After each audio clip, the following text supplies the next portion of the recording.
So we're going to open it up for questions. If you guys have any questions for us, any questions, like what our plans are, if you didn't get a chance to take the tour, if you have any ideas for us, we're here to answer that too. And Olivia has the mic. So. Well, I was wondering if you are going to have any programs like, for example, my wife went to a workshop where she learned how to make a Native American drum. And it was really cool, and she learned a lot. So I wonder if you're going to have workshops like that. Yes, we are. Workshops are on the list. We all have different skill sets. Personally, I do pine needle baskets, from gathering to making the baskets, and gourd art, leather work. I do also leather work. My dad is a drum maker. We do have someone that was his apprentice, so that we're bringing that skill, or passing that skill down. But yes, we are going to have workshops as soon as we're open. I hope they do it soon because I'm getting too old. We're also going to have herb gathering and identification of some of the local plants. We're working with the Rutgers program. Bobby is on a Rutgers field trip for us today. But we're going to show how to gather acorns to make acorn flour, to make ash cakes in the fire. Yeah, like you said, all survival skills and indigenous tool making and craft making and bush skills. We actually ties the list. We have it's like close to 40 different workshops. So it's just Archery, the whole, right, that's what I was getting whole into. gamut. Bow making, knife making, the whole gamut. Shelters. Shelters is a big one. Yeah. We're all survivalists. We're all certified in the wilderness first aid. Yes.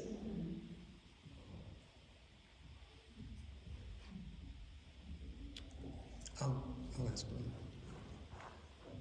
Well, thank you guys for everything that you're doing, obviously. And John, I'm super excited about your arboriculture licensing. That is a huge future, I think, for young people, especially in urban communities, in light of Emerald Ash Borer and all the things that we're seeing, the problems we're having with trees with this new climate of ours. But I'm wondering, have you given any thought to creating mosaic of habitats on this property so that you can, like have diverse habitats, like maybe a pollinator section, a grassland section, successional growth, and then forest, so that you can show everybody kind of the value of each one of those kind of ecosystems within the same kind of geography.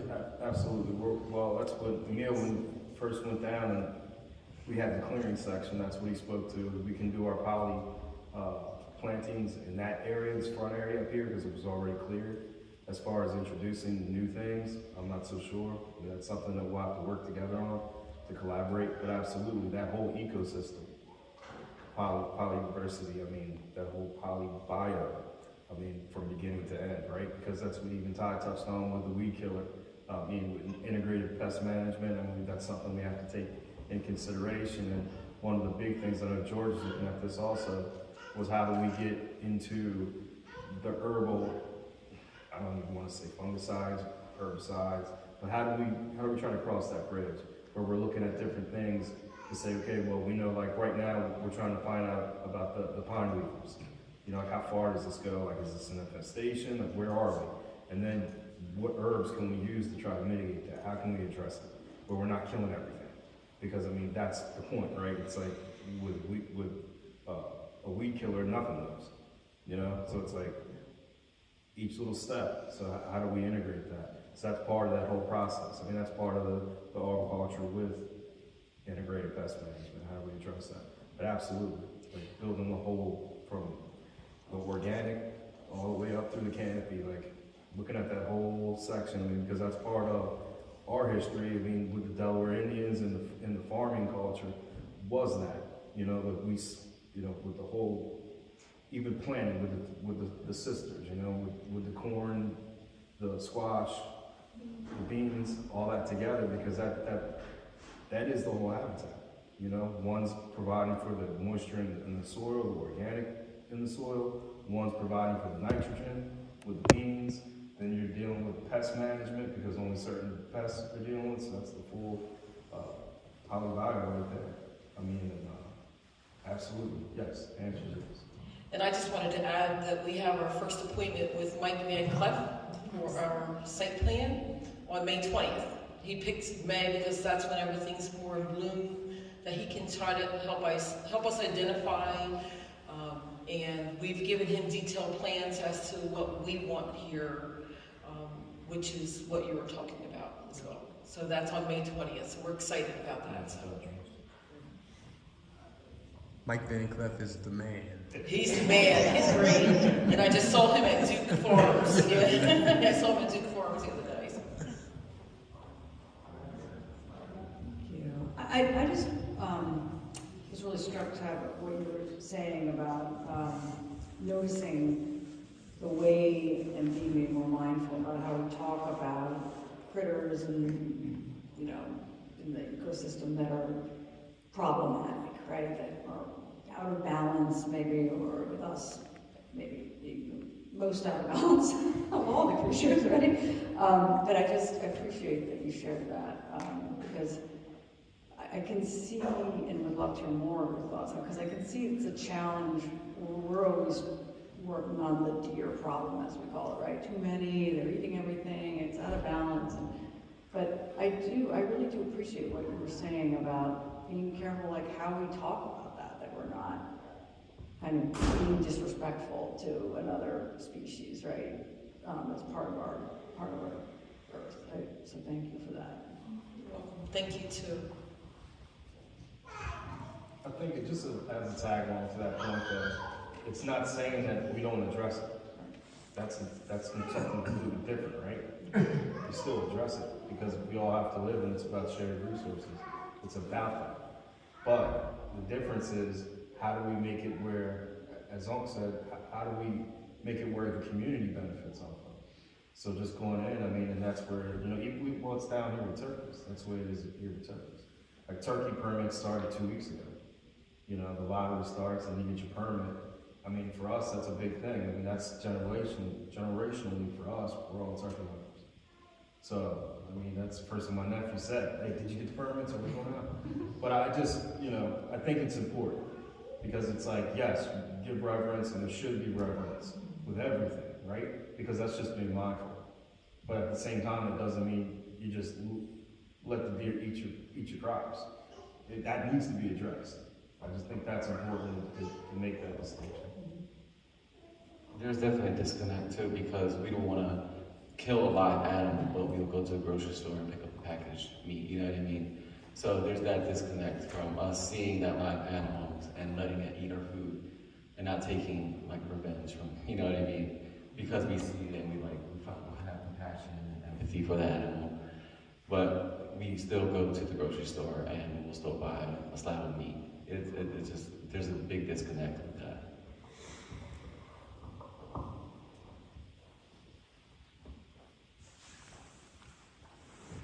We just dealt with it with the recruits, right? Adam's like, sorry. It's loud. And I was killing it. That was me. I was going to kill it. Adam says, no, we need to pick him up and gently put him outside. When you guys were talking about having grown up outside, not to the extent that you did, but I also had a similar childhood where all the kids in the neighborhood, we played in the woods, the fathers would whistle for us. And I now own the house I grew up in, and I've seen over the years how it's like, we're all the kids, like nobody's riding bikes. We only have new neighbors who have kids that are riding bikes, and it warms my heart. And yeah, I've also driven around, like I said, where we're all the kids. But for what, like the things that you guys are doing in the community, have you, is the general community around here been like supportive and like really, are you having a hard time getting kids out to do things, or are they sort of, because it's also, I don't know what generation that those parents are, like if they were also, like I remember never having a cell phone growing up, and I'm very happy that I can turn it off and not feel like I'm missing something. But, for the kids today, maybe their parents even were part of the digital generation. How difficult have you seen any difficulty in engaging kids and sort of teaching them that, yeah, like the woods aren't a bad place and you can walk around barefoot? And To be honest, that's kind of a slighted question because we're the Southern counties, right? So it's kind of unique. I mean, from downtownship to here, you're going to see it different if you go 20 miles north, is what I'm trying to say. Oh, for sure, definitely. So like as a whole, The kids are afraid to go right, barefoot when as they a come whole over. for the area, you're going to see that it's a different problem. The problem is make time to bring your kid here. It's not that trying to convince them of the reason. It's the parents. It's right. It's make time. You disconnect and send the kid here.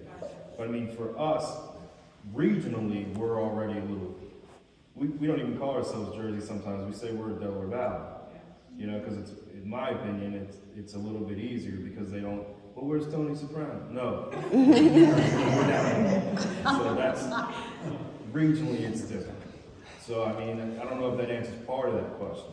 no, it makes me happy that they're down around here that it's a little bit better. Yeah, it's a little bit different. I mean, it's a different problem. Now it's like, it's how do you convince the parent that no, don't put the kid in front of the TV or not even, because that's not even a thing now, right? They put It's a like, commercial on right, the TV. don't put them in front of the tablet in the car and drop Screen them time. off. Drop them off. You know, like let them go. Kids want to go outside. They want to be outside. And it's the parents that are restricting them from being outside. Parents, right. Yeah, and definitely. Or not giving them access. Or they're completely, like Ty said, they're stuck in where the wild things, right? They're like completely scared Afraid. of vegetation. Yeah, Predator. and I saw that fear that was instilled from, society and the parents of some kids. But even up where I live, about 10 minutes away, my kids and there's 2 other kids that actually go outside and play. And I know that in my neighborhood there's many kids. Yeah. But it's rare that you would see a kid. And there's somebody If that they actually. are, they're playing with my That kids is weird though. in the wilderness, in the Right, backyard. because Lacey lives in like a very established, older, tree line, beautiful, like it's like the picturesque neighborhood. And there's, yeah, you're right. There aren't too many kids riding around. It's weird. And somebody asked Annalise if it was in our culture for children to I go mentioned- barefoot outside. Yeah, this you mentioned. But that should be in every culture. It should be in every culture, but We're American, so that's our culture. So children have to I mean, go outside. do you think anybody's ancestors had shoes on? Ask yourself that. Made little moccasins for the babies. Like, come You on. guys are talking like, none of you guys remember Willie the Worm? No, sounds silly. I mean, I'm trying. that was, Willie the Worm was the thing when we were little that put us in front of the TV. And all we seen was mice running. Oh, I'm gonna try that for my kids. I'm on YouTube. But the thing is to make it like that. I think that's one of the takeaways, right? It's like it's not this different thing. It's go outside. We push our kids outside. Oh yeah. You know, it's My kids go have too much outside energy. and go outside and learn something. Touch you know? all the trees. Right. I mean, it still happens now today. You know, I mean, because our families get together on the normal holidays. Easter was the last one, and that's what it was. You know, the kids start outside, and then they're obviously waiting for the hunt or whatever else is going on. That's even changing a little bit, but we had to bring them in. It's time to eat. Kids have to come in, but as a culture outside. I mean, like my mom's 70, and like she'll walk through that door without her shoes on in a second. You know. We weren't allowed in until the sun went down. That's how strict my mother was. And just culturally, it's still happening. And they'll never get bored because there's always something to observe, something to watch. There's a bird to listen to. There's a stick to pick up. There's something to make. You know what I mean? So there's always something to do outside in nature that the kids will never get bored. Especially kids with ADHD. It's a great time for them. Yeah, the kids with ADHD should be the ones encouraged to go outside and touch 10 Well, the trees studies show. as fast as you can. The studies show you take a problem kid in the classroom and it becomes a leader outside. Mm-hmm. I mean, Jay, some of your work is kind of touched on that as well. You send the kids outside to find 4 different flowers. And when I was in graduate school, this a long time ago, it was the early 80s, a friend of my dad's gave him a copy of, I think it was the New Yorker magazine, and there was a cartoon on the back page. And it was a father walking through a forest with his son, with his arm around his shoulder, and said, well, this is nice here, son, but nobody ever made any big money knowing about trees. And the guy showed it to my father because, you know, he wanted to denigrate me. And the fact that my father didn't, like, say I had to be, you know, a doctor instead of just a regular PhD. So, I think that's an issue still, right? My kids are studying natural resource type issues and biology and geology and all that sort of thing. But they know a lot of people who have grown up and their parents wouldn't let them study those things because they couldn't be what their parents wanted them to be. So I'm just wondering I don't know how big that emphasis is here in extreme southern New Jersey as it might be in north central New Jersey, but I think it's something, I know a lot of people, and my kids know a lot of people, that they weren't allowed to pursue their interests. So I'm just curious if you hit up against that. I was the first generation, I'm 60, I was the first generation that they really forced into college and to pursue paths that no one wanted to do. You know, accountant, nurse, whatever the fields were. And I was the only one that was a rebel and didn't listen. At first, I was a disappointment to my parents. But I do, you know, health-wise, a lot of the people that did listen, they're working their American nightmare as we speak, still trying to pay off their houses and their cars and traveling 2 and 3 hours a day back and forth to a job that they didn't really want. So yes, that was forced on us at the same time, and there were just some of us that said, you know, we're just going to go this way and not listen.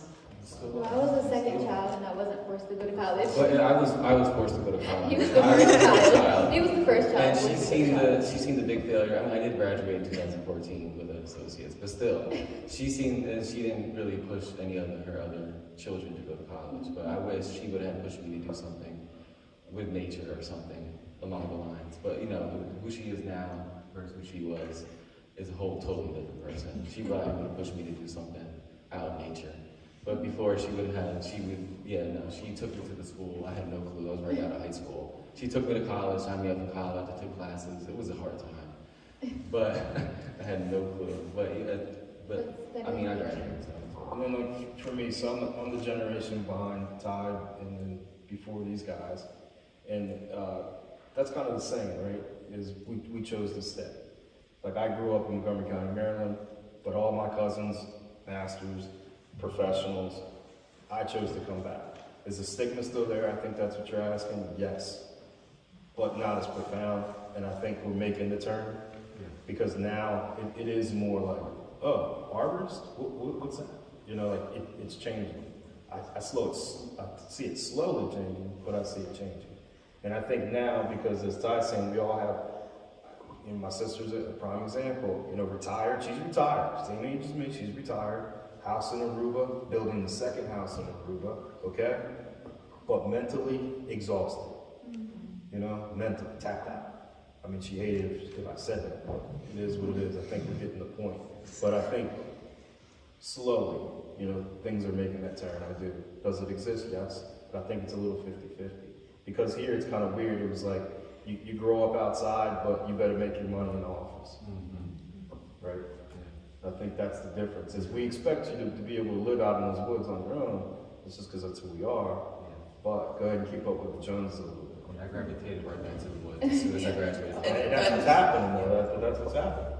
We're all coming back. That working in nature is so peaceful. I got 2 brothers who work in nature now, and they're exuding peace.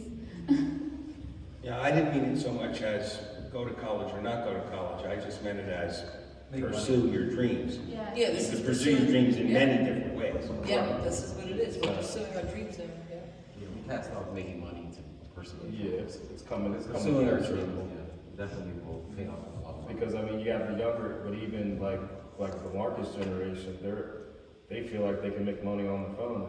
So that's even a thing because they want to make money. And But look at us changing the scene a little bit by allowing people to make money. it's not expected. It's not. Well, you guys are young, so it's a different theory, it's a different outcome. I can tell you straight up right now, the generation before me, 2 generations, they were into going to college to be an educator, so you can bring up the rest of your family or elevate them. You had a purpose for what you did. Now, when Thais decided she wanted to go to Seton Hall, and then she decided she wanted to come back home, I accept it because this is what I know. If that's not your forte, you make your own way. And I'm gonna be honest with you, this child here has exceeded almost everything that we were expecting from her. And she didn't do it with a college degree, she did it with her mental attitude. And I think, but also, I think you need to talk about, I mean, the fact that, to kind of get back to what you're saying, we have a whole population of our people that are from, even mixed in, right? Between the Lumbee, the Piscataways, Hallowassaponis in North Carolina up to York, where they follow, and you can speak to this, they follow the trades. So, and I don't know if that's kind of answering your question, where it was like, live the life you want, but at the same time make money, but it was separated. It's taught separated. It's not as much as like, see, we don't feel the same way. You're not what you do. And I think colonialism in Western society, that's the way it's taught, right? It's like, well, I know where I'm from, and outside DC, the first question someone asks you is, what do you do? Right? What's your title? What's your title? You know, and you want to get confused, that's one of us a title. But, so the point is like, I think that's important also to have a distinction there, because we didn't identify like what your value is based off of what you do. So I think that's very important, because like I said, the elders, I mean, I have uncles and even Uncle here, you know, we didn't see them during the week. You know, how long to work in DC, in North Carolina, hanging rock, having sheet rock. But I mean, they followed the trades. So I mean, I don't know if that answers part of that question at all, I think you just really got to the heart of it when you said you're not what you do. Or you shouldn't have to be thought of as that you are what you do. Yeah, I'm a carpenter for a living. That's what pays my bills, is carpentry. And, you know, I was immersed in it. I have pictures of wearing a hard hat and work boots since I was able to walk.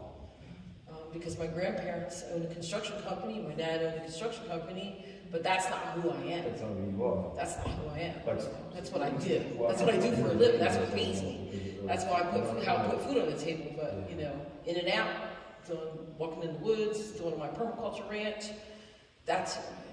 Yeah, she likes to call herself a jack of all trades. When she's done with the trade, she's finding another trade. So it's just, she adds a lot of titles onto her name. Right. So do I do too. but we're taught to see in our culture, we're taught to see the person. That's why we don't even name our kids. Our kids don't get their names until, a year, sometimes 2 years, or later. Because you need to see the person. You know, so I don't, I named myself my own name, so. You're gonna get your name before it's over. Can you share some of your insights on the concept of property ownership and how you view the surroundings? I have a whole paper for you, because that's a whole separate topic altogether.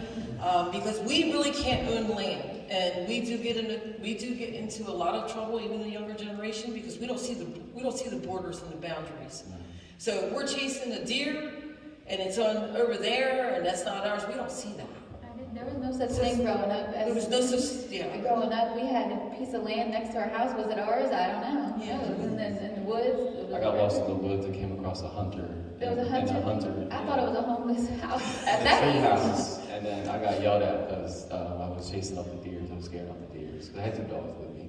But I didn't know where the hell I was. I was just in my backyard. I didn't know where the 6 acres ended or you know what I mean? So I didn't know if it was his property or my property. I'm just like, how can I get back to my house? I don't want to get shot. Like, I was scared, so I just ran away. It's a foreign concept. And then I ran to the road and she was driving by. It was a weird situation. So. It is a taught thing, I guess. Right, and it's really hard Fear that your to, parents put in you. Don't go in there. Don't go in that yard at all. Don't touch that. He talks about a sassafras tree. And if that sassafras tree is on somebody else's property, we're not able to harvest the roots, then that's taken away from our culture and our well-being. And if that's the only sassafras tree that's on somebody else's property, and we have risk of trespassing, getting shot, or getting the police called on us, just because we want to harvest the tree to make medicine and drinks or whatever. it's a very difficult concept. We did learn the hard way. We were massive landowners from Ultimate Creek to the Marsh River. It was all of our people. You know, we were grandfathered in when John Fenwick came here and saw our communities and saw we already have, because of the Swedes and the Finns, so we had our churches and our schools, and we were established and even intermarried with some Swedes and Finns in our family.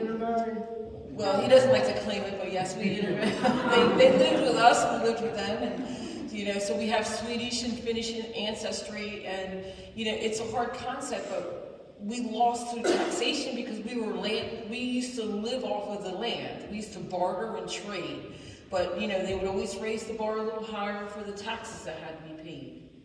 And at each war, when I look at, because I keep all the records, when I see the land that got stolen away during those times of, you know, the Civil War, World War I and II, it's because the man got taken from the house.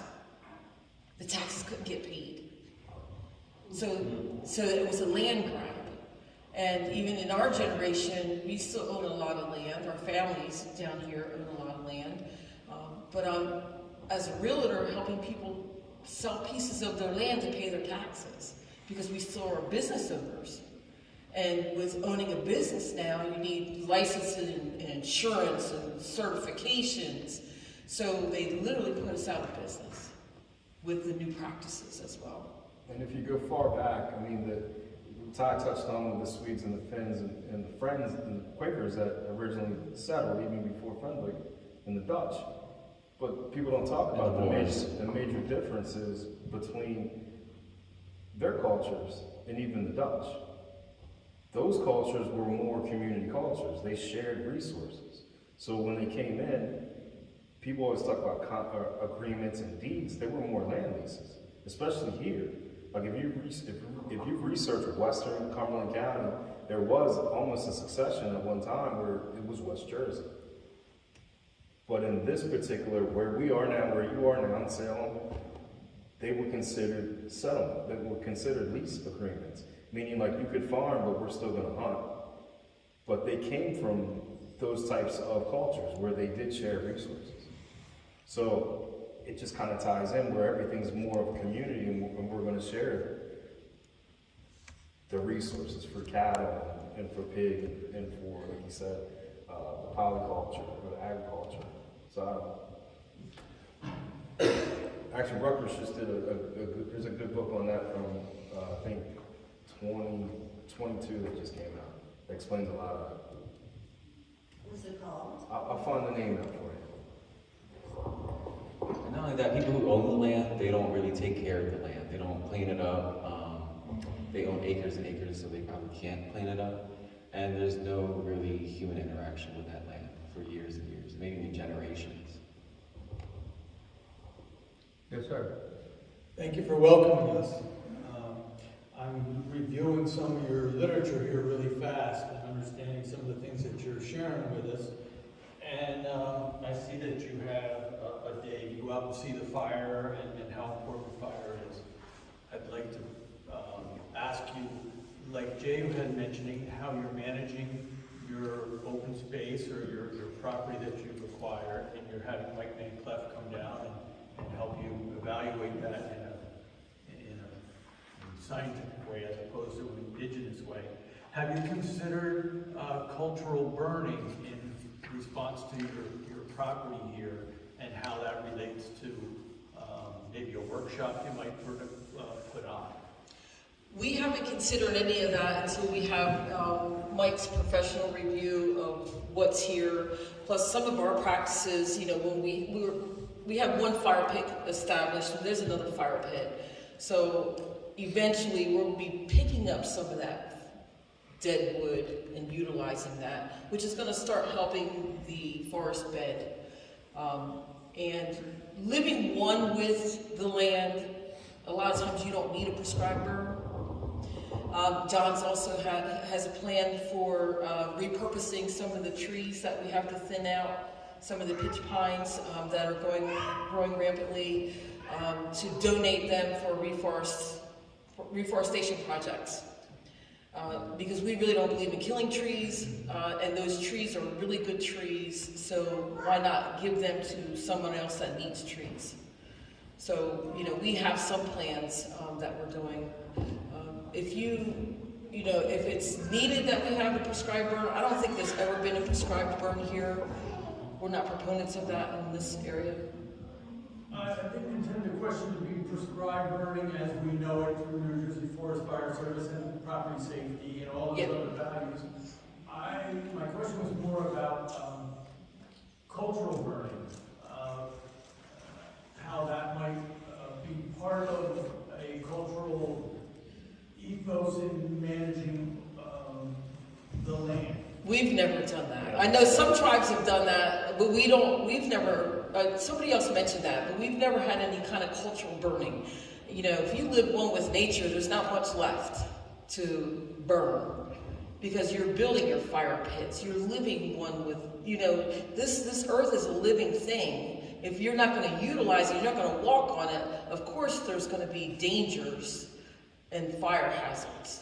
And I've realized sitting out in nature and just having a nest around me that we build nests. So if we go to one area, we'll build a nest and we'll take the debris from and we'll burn that. So that might be cultural burn, if you consider that. But so that's what I realized on my own. So I want to get a whole bunch of people and come together and just take one area and just keep going to clean up that area, maybe build a fire pit in each area or something. But that's how we should be doing things, is moving from one area to another, as we did before, because we were nomadic people. We would just go to one area, clean up that area, and then as we go on, we would just keep cleaning up the area, picking up the dead sticks, and then burning those. So that might be a cultural burn, if you consider that. The name of the book is Separate Paths, and that's Lenape and Columns in West New Jersey, and that's Gene Silver.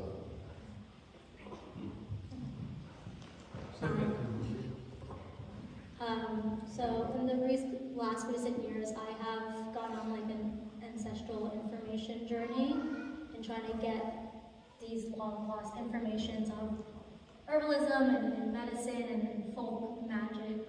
And I've seen that, especially my older relatives, it's like pulling teeth.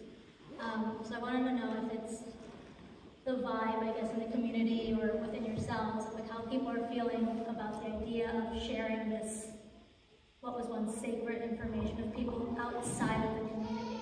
Is it kind of widely accepted, or is it still, maybe from like the older elders, like something that they're pushing back on? Well, as I said before, we're not here to teach our culture. We have a tribe, and we're very instrumental. We're very active with our tribe. Our gathering is coming up the third week in May. We have monthly meetings. We have powwows. That's not our objective here. Is to teach our culture. Our objective here is to awaken everybody to the bad practices that we've had for the past 70 years, so that we can teach the new generation new ways to save for the next 7 generations. So we're not here to teach our culture. It just naturally flows, and you'll see some things that we do. But what other better way to awaken your senses to the fact that you're a part of the circle and that you're a part of nature than to do some of these practices? So we already do these things with our elders. We don't ask our elders. We're there at every gathering, and every time we get together once a month, we're already there. So we're already immersed in that. We're not learning something new, and then we're not here to teach that to others either. But to Ty's point, the distinction is we have a tribal center, This is not it. So this is something that, this is a regional conservation nature center. And we are our ancestors, so we have that ancestral information within us. But to George's point, it's always, it's about finding the appropriate person, the appropriate time, and the appropriate space, right? I think that's for any religion or group, I think. Does anybody else have anything? I know we're running short on time now. You all know that organizations kind of across the nation are trying to be very sensitive to indigenous land acknowledgements. And thank you, Ty, for taking a look at the Nature for All report and making sure that we're doing, I guess, the best we can to acknowledge the indigenous presence for many thousands of years. But I'm just interested to know, like, how do you feel about those acknowledgments generally? We have no sense of whether or not, it's something that's respected in the community. Is it necessary? Is it something we've just kind of conjured up as a society to make ourselves feel better? The actual statements that we're putting forth, is it of value to the community and to the society at large?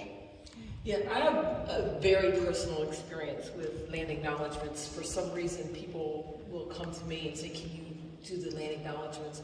But in my heart, it's like a dual-edged sword. It's very demeaning to ask me to do the land acknowledgement on stolen land, because, but in letting people know that this may come from a source of hurt and pain, they want to hear that. So all my land acknowledgements may sound angry, or they may sound, tainted with a little hurt and pain, but I think those words were important, because the last land acknowledgement that I did was here. So, we all know that words are magical. That's why we have to be careful with our words, and words are sound frequencies, even with nature. We can get into deeper things like that, but words are magical. And me speaking those words from a source of hurt and pain in front of other people when I was doing those land acknowledgements, I think is what led us here. Because those words had to be spoken. And those, even though I didn't want to do it, and I said, why would you ask an indigenous person to do your land acknowledgement? I did it anyway, because I love everybody, and I want to do that. However, I think that those words were very important. In my heart, I know that's what led us here. Because that last land acknowledgement that I did here, in front of the opening, really meant something. Can you speak to the generation of that? I think it is viewed differently from different generations. Can you speak for the acknowledgements as Jay has? He hasn't really experienced land acknowledgements. No, I thought you were talking about, does it have an impact? Yeah, I'm just wondering, I don't know whether it's the right thing to do or not. I'm just feeling like I don't know enough about it, but I know that society as a whole are trying to be very thoughtful, especially organizations like ours that are a land-based organization, right? And to do those acknowledgements, are we just making ourselves feel better, or does the community, the indigenous community, appreciate it? I guess is the question. Well, the indigenous community are the trees, is the land, it's everything that's been here before us. So we are the indigenous community, but a lot of the times, we're doing it for the land, not for the people. I think the intention is received well. It's about the intention. Right, but it does come from a source of pain when we're asked to do that land acknowledgement on land that we can't access it. Right. But see, one of the things that happens out of this is generation. That's what I was getting at. The punishment that we went through at my age is not the same punishment that my mother and father had to go through. And it's all about greed and control. Well, we survived. I mean, I laugh about it all the time because I come from Dog Patch, and I know you guys ain't old enough to remember Little Abner, but that was my dad. We were taught to live by what we earned and hold on to what we earned. Don't give up anything. And the opposition was squashed. You couldn't come into our community. And the things that were important to us were the important things that we taught to the next generation. And like I said, the last time we had a meeting, I talked about something that was very important. If somebody was hurting in the community, then in the middle of the night, there would be a bag of groceries put on their back doorstep. We took care of each other. We made sure that everybody survived. We might have an argument during the daytime, but that had nothing to do with the survival tactics that we shared back and forth. So I consider myself very, very fortunate that I was able to transfer some of those lessons down to my children. And I'm kind of proud of that too, but it's really, we never looked at it where we had to try to find understanding. It was just the way of life for us. If I caught too many fish, we shared them with the neighborhood. And whatever happened, we shared with the neighborhood. So when we decided that we were going to bring the tribe back together again, we had to bring those values back into it. And I was really surprised that those values never went away. Our families took time out to make sure that everybody was safe. So, I think for our generation, Ty, I don't know if I quite understood your response to Jay's question.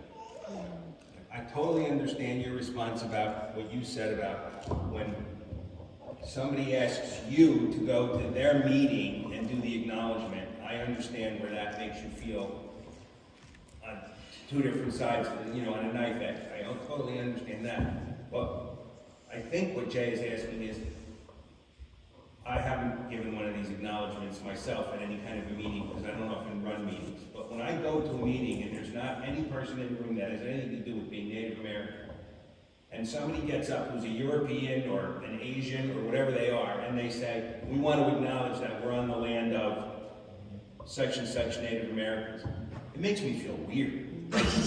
It makes me feel like, what are you trying to get away with by acknowledging that? And I agree. Even on coming from myself, it's a very uncomfortable position. Because, and that's what I was saying, that it's very uncomfortable for everyone to hear a land acknowledgement. I don't know why we do those. I don't know where the practice came up. Do you consider it helpful to hear some European person say at the beginning of Absolutely not. Okay, that's what I wanted to know. Absolutely not. That's just my opinion, though. I don't know whose toes I'm going to step on by saying that. I have no idea, but I feel uncomfortable listening to it. I feel uncomfortable giving it. I feel uncomfortable with the concept because it's almost like the Cheshire Cat smiling over, we're just acknowledging we stole the land. Who wants to hear that? Right. That's history that we're all aware of. Right, and that's how. And I agree. It's a very uncomfortable thing. And personally, I don't like to do that. It's like who's getting placated, Right. Yeah. But on the other hand, me fighting through that has led us to this and us getting our land because words are powerful. Yeah, coming from you. But I don't think they're powerful. Right. Personally, I don't feel good when I hear that. Right, and I agree with that. Right, exactly. If it's not right, it has nothing to do with the indigenous people in the room. Right, and we had the same conversation in house when they wanted with the whole Columbus Day thing. We're like, what is that? Like for us personally, we're like, we didn't ask for. Remember they wanted Indigenous Day. Yeah, they wanted Indigenous Day, and like for us, it's like, what's that going to do for us? I mean, that's not helping anything. I mean, at that point, it's like, and I don't want to speak for George's generation, because I know they may feel a little different. But for me, personally, and in my generation, and my cousins, and who we deal with, you know, I'm X, right? I'm Generation X, I'm right on the line. I grew up without a cell phone, right? I'm right on the line. I'll be 48 this month. To give it in perspective. But I'm just saying, for us, it's about moving forward, right? It's like, you're wasting my time. Like, let's move forward. You know, that's all, and I always say it, you always hear it from me. Like, I'm about human rights, I'm about civil rights. I'm not about individual, because that's part of the culture that even Oak was just talking to. It's about the community and taking care of everyone. And we're all humans in the community, let's keep moving. And the more you try to divide me, the more it just kind of irritates me, because I just want to keep moving. That's my perspective. And it is a wet blanket in the room when you start a meeting. I would say we want to acknowledge, support dead people that were standing upon. Right. Or to George's point, they want to talk to our ancestors like we all left. We did. We're still here. We never left. Like, that's incredibly naive to think that you just banished a whole band of people who, one, didn't have a single chief, right? We were nomadic bands of families. So it's like, do the simple math. You're not going to round everyone up and send them. You might have got a few bands that went to Bartlestown and got through, but our people have always been here. You know, and it's like, and now you're just like, okay, now we're going to acknowledge that. It's like, what? Like, Ancestry.com, what you're talking about, I trace all the way back to 16-something already, from Kent County, right across the river. So for us, it's like, yes, our culture is no different, and this always comes up. It's no different than any other culture. It's like, well, they want to speak about us like we're like Puff the Magic Dragon. I don't know. It's just weird, you know. But if I need to calm down, tell me. No one has ever asked us that question, but no, we don't like it either. Right, and it's just, you know. The point is, it's like, we're all still Americans, what George said earlier, right? We all grew up watching the same shows. We all grew up when TV went off, some of us, right? We have the same story. We all culturally different, right? But we're all still tapped into that mainstream Bruce Springsteen, it is what it is. Born in America, right? So it's like, how do you walk that line and still not lose it, right? But that's every culture can say that. Every last culture can say that. Many cultures. I'd like to interject something to this. We just talked for lunch. We're talking about generational, and each generation had a responsibility to make sure that the next generation survived. I think we did a tremendous job. I can go back to 1800s with people that I grew up with that were the ones that generated the way of life for that community, and it's still surviving today, because what I'm proud of right now is my daughter is picking up where I left off. John is picking up where Frankie Open left off, and I'm gonna tell you something. We had some ornery-ass, full-spirited people that made sure that we survived. And that was the biggest part. You guys are talking about the demographics of everything, but family was the thing when I grew up. Making sure that John's okay when he's walking around like that little girl was back there. But everybody made sure that, and if they had to take you aside and whip you, your parents said, okay, go ahead and whip me.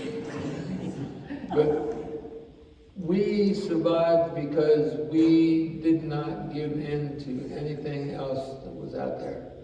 And one of the things that I look at is even going to church. Somebody could smack you and then call your mom and tell them, I smacked him, and you'd get another whipping when you got home. So our tribe has held on to even though we're split with different things, our tribe has held on to survival. And there's nothing that today's world can do that's going to deteriorate what has been held on to. I grew up with his grandmom and grandpa. I can tell you almost everything about him when he was growing up. Well, that's how the things go, because we made sure that he was protected when he was coming up. And I was going to tell you when I met his dad. I went down to Washington, D.C. to visit his mother, and she was in college. The next thing I heard, this car come up about 100 miles an hour saying, "Jeep!" I said, "Who's that?" "That's my boyfriend." So I'm telling these stories because I want you to know that we still recognize family, and regardless of how far down the chain you are still family, and we're going to fight for you. That's what we're not giving up on anything else. We might not know how to fight, but I remember, I'm not uneducated, but I'm pretty close to that.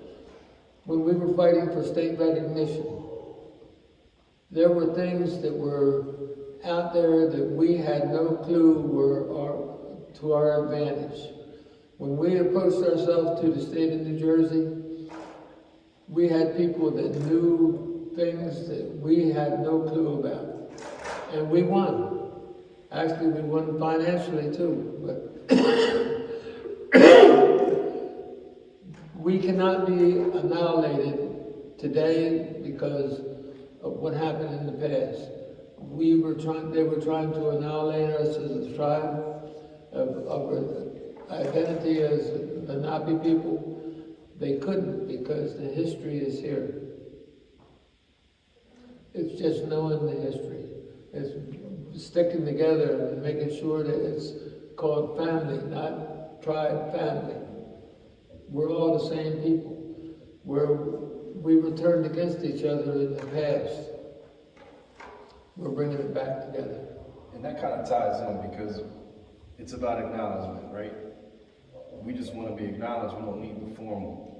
It's unneeded. You know, like, when do we question anyone else? When do we say, well, how are you Jewish? Show me how you're Jewish. Do you see? Like, that's the biggest thing for us. Like, you know, ties on the board, you saw in a lot of different places. You know, she was questioned, like, how does that even happen in 2023, 2024? Like, when would you ever say to anyone else, how would you ever question that? But for us, we're constantly questioning. Well, prove it. Well, how am I supposed to prove it to you? Make a fire with my 2 fingers? Like, do you see? I don't know if any of that tracks for you, but it's like, that's in the same line, right? It's like, and like Neil said, it's worse when you get someone who's completely foreign to it, to say, oh, I'm acknowledging that this person exists. You know? Existed, right. It's a form of erasure. Right. Yes. I mean, you know, for me, it's always been mind-blowing. You know, anyone else can state where they're from and can state who they are and their cultural background and their history, and it's never questioned. But it's constantly in question. You know, it's frustrating. You know, it really is. I think we have to break for lunch. Yes. So thank you so much. I hope we answered and opened the door for any more questions later or whatever. So